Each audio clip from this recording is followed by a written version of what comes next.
চায়ের দোকানে, লিখেছেন সুনীল গঙ্গোপাধ্যায়।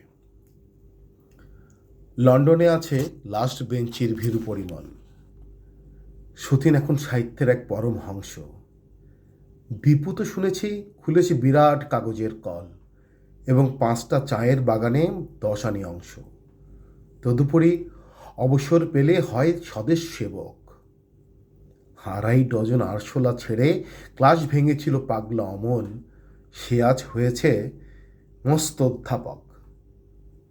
কি ভয়ঙ্কর উজ্জ্বল ছিল সত্য স্মরণ।